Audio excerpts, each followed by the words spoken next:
네, 반갑습니다, 여러분. 조kopTV의 조현일입니다. 저는 여기 로스앤젤레스, LA고요.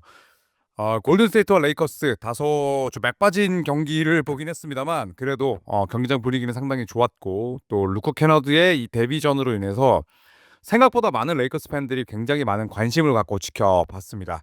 그리고 저는 내일 열리는 오클라호마 시티 선더와 레이커스 경기를 앞두고 있고요. 네, 저희 50분의 구독자분들과 함께 더 즐거운 시간을 보내고 있습니다. 자, 그런 의미에서 또 제가 LA 3연전을 보고 있고 또 레이커스의 경기를 또 3게임이나 보고 동시에 5박 7일 동안 또 LA에 있는 뭐 그런 부분들을 또 생각을 해서 레이커스 관련 컨텐츠를 또 우리 이민재 위원과 함께 준비를 해봤습니다. 자, 레이커스는 이번 트레이드 데드라인을 통해서 트레이드 단 한 건을 성사시켰습니다. 뭐 물론 지난해 같은 경우에는 루카 돈치치, 앤서니 데이비스 트레이드로 인해서 굉장히 많은 스포트라이트의 중심을 받았지만 사실 그 트레이드의 주체는 레이커스가 아니라 댈러스였죠. 어떻게 보면 복이 굴러 들어왔다 뭐 이렇게 볼 수 있겠습니다만 이번 트레이드 데드라인은 상대적으로 조용했지만 그래도 주체가 돼서 단 한 건의 트레이드를 성사시켰습니다. 루크 캐너드를 데려왔죠. 네, 레이커스는 루크 캐너드를 영입하는 대가로 애틀란타에 게이브 빈센트와 2032년 2라운드 픽을 줬습니다. 제가 이번 오프시즌 때부터 주야장천 얘기했던 게 있죠. 주구장창 이야기했던 건 레이커스 라펠리가 단장이 정말 드래프트 픽을 쓰길 싫어하는구나. 그리고 드래프트 픽을 쓰지 않으면서 마커스 스마트, 제이크 라라비아, 디안드레 에이튼을 데려온 그 수완에 대해서는 저는 굉장히 좀 높은 평가를 내렸었어요. 어쨌든 지금은 2라운드 픽도 금값이고 1라운드 픽은 뭐 두말할 나위가 없으니 어쨌든 픽을 쓰지 않고 3명의 선수를 보강한 건 저는 벨링카 단장의 능력이라 생각을 했습니다. 결론은 32년 2라운드 픽을 썼는데 레이커스가 누군가를 영입하는 데 있어서 지명권을 쓴 건 1년 만에 처음이었다는 거죠. 자, 그리고 그 라펠링카 단장이 이야기를 합니다.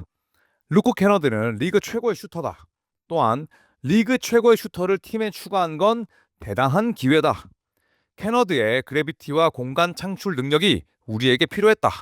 스페이싱을 해주고 빅샷을 터뜨리고 플레이오프를 도와줄 수 있는 선수다.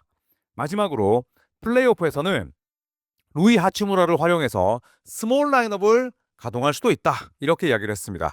뭐 펠리카 단장 본인이 이번 트레이드 데드라인 때 가장 신경을 썼던 건 슈터 보강이었고 그리고 NBA 최고 슈터인 캐너드를 데려왔기 때문에 뭐 저렇게 자화자찬할 만하다고 저는 생각을 합니다.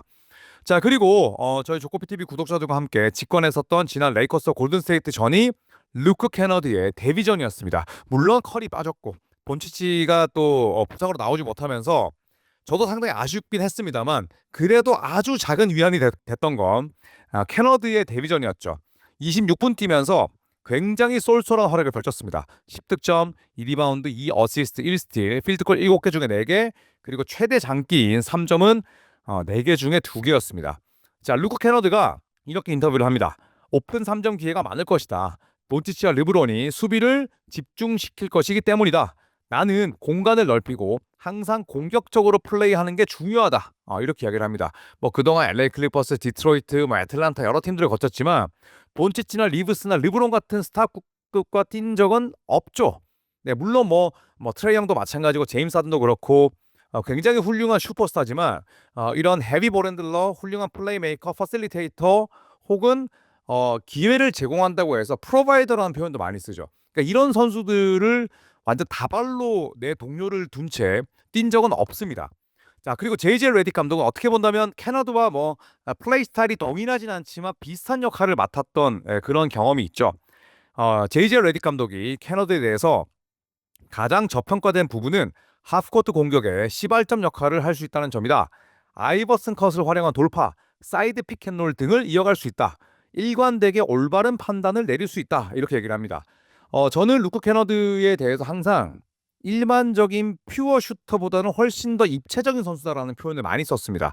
일단 하프코트까지 볼 운반이 되고요. 그리고 헤비 볼핸들러는 당연히 안 되지만 세컨 볼핸들러, 세컨 플레이메이커는 돼요. 그래서 레딕 감독도 하프코트 공격의 시발점 역할을 할 수 있다는 점이다. 이 부분은 제가 평소에 캐너드에 대해서 평가했던 부분과 일맥상통한다고 생각을 하고요.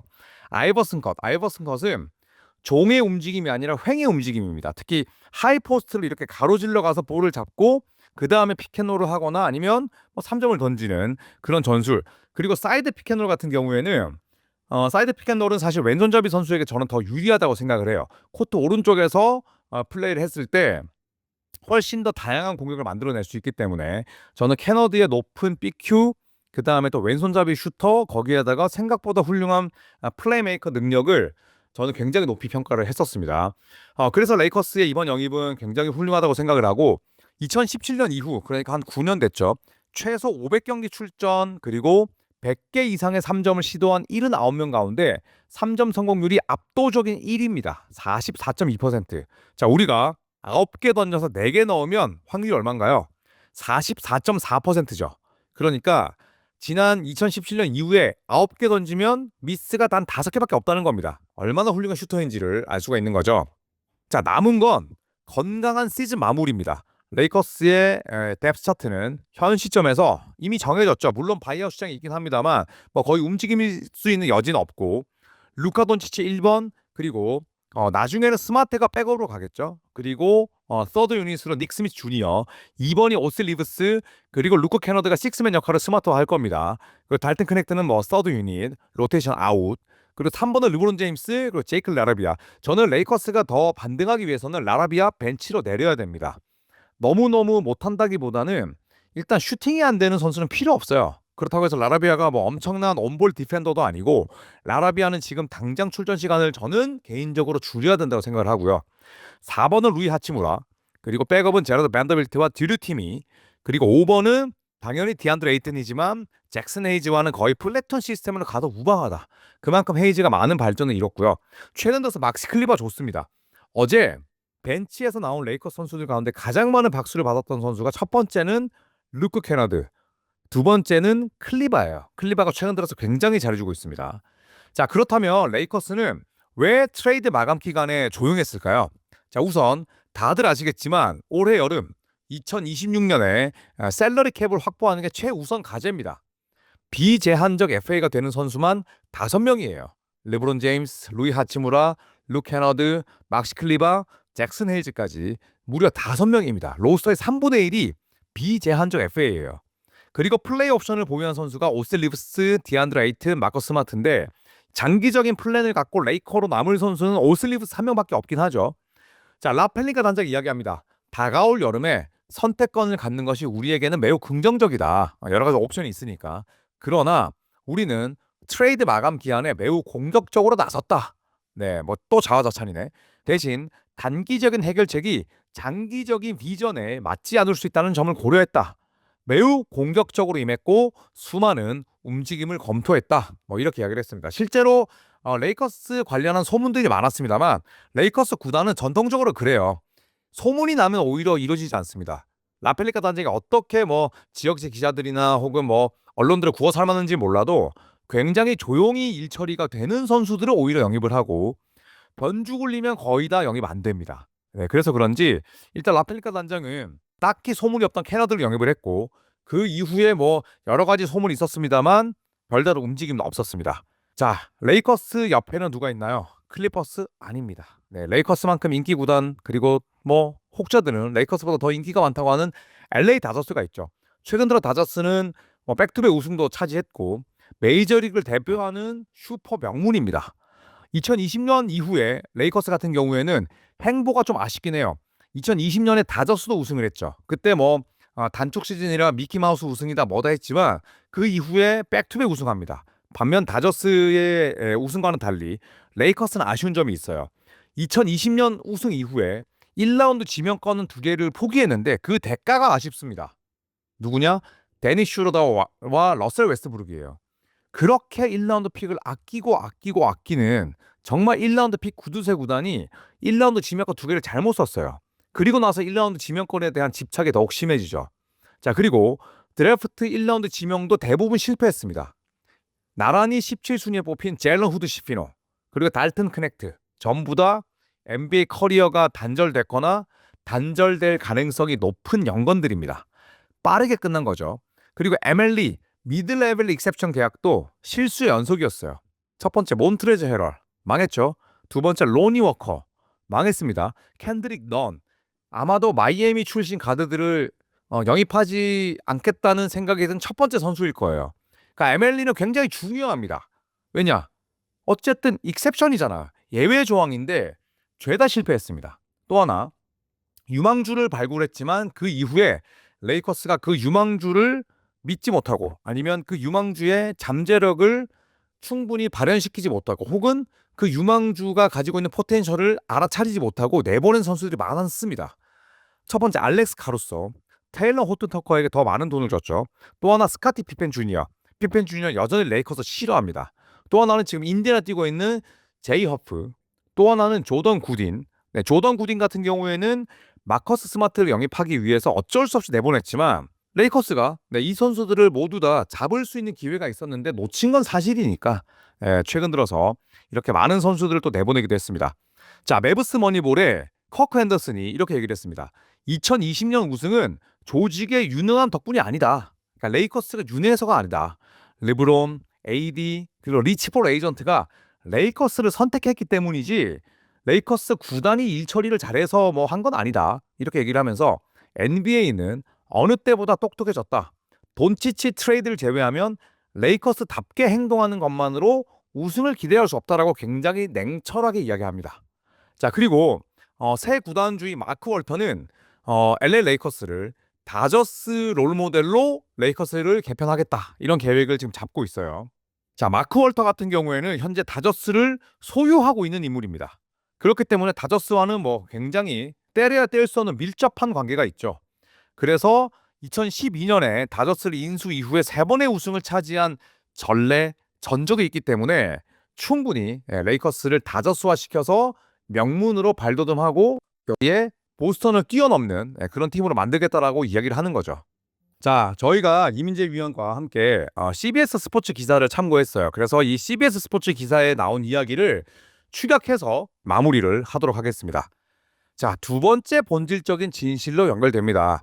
레이커스는 그동안 특별히 창의적이거나 전략적인 프런트 오피스를 보유하지 못했습니다. 레이커스는 자산을 효과적으로 관리하거나 수집하지 못했습니다.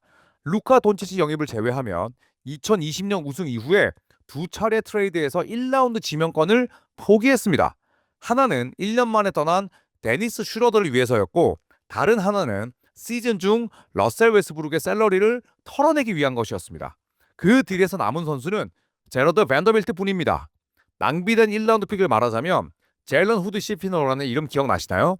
아마 한동안 그 이름을 듣지 못했거나 팀에 있었을 때조차 별 소식을 듣지 못했을 겁니다. 달튼 크네트 역시 헛스윙처럼 보입니다. 미드 레벨 익셉션 영입 또한 실수의 연속이었습니다.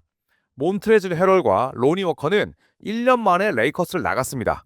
캔드릭 너는 부상을 당해 한 시즌을 통째로 날리고 2년 차에 연봉 맞추기형 매물로 팔려갔습니다. 게이브 빈센트는 LA에 왔지만 마이애미 시절의 기량을 전혀 보여주지 못한 채 이번 주 애틀란타로 트레이드가 됐습니다.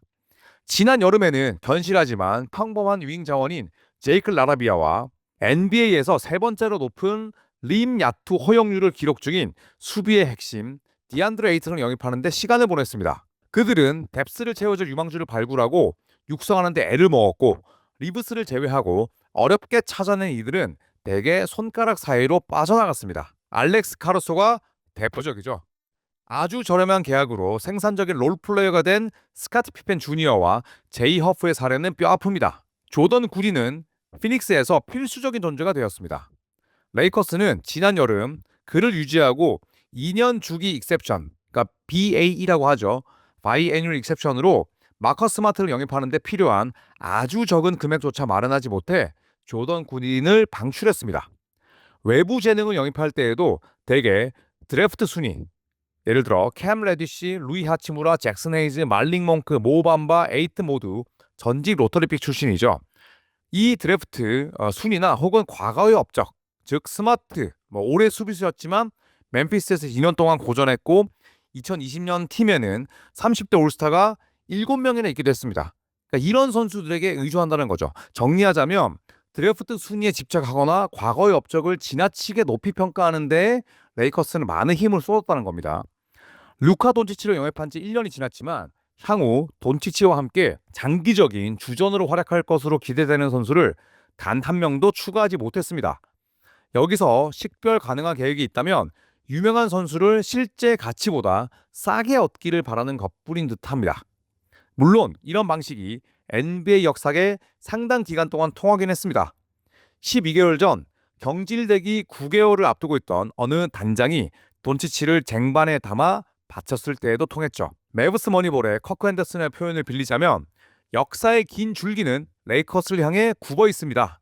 그들은 아주 오랫동안 이런 식으로 위기를 모면해 왔기에 이 방식이 얼마나 절망적으로 시대에 뒤떨어진 것인지 깨닫지 못하는 것 같습니다. 2020년의 마지막 우승은 조직의 유능함 덕분이 아니라 르브론, AD, 리치 폴이 어디서든 성공했을 그들의 파트너십을 위해 가장 편안한 장소로 레이커스를 선택했기 때문에 가능했습니다. 하지만 NBA는 그 어느 때보다 똑똑해졌습니다. 돈치치 트레이드를 제외하면 이제 더 이상 단순히 레이커스답게 행동하는 것만으로 우승을 기대할 수 없습니다.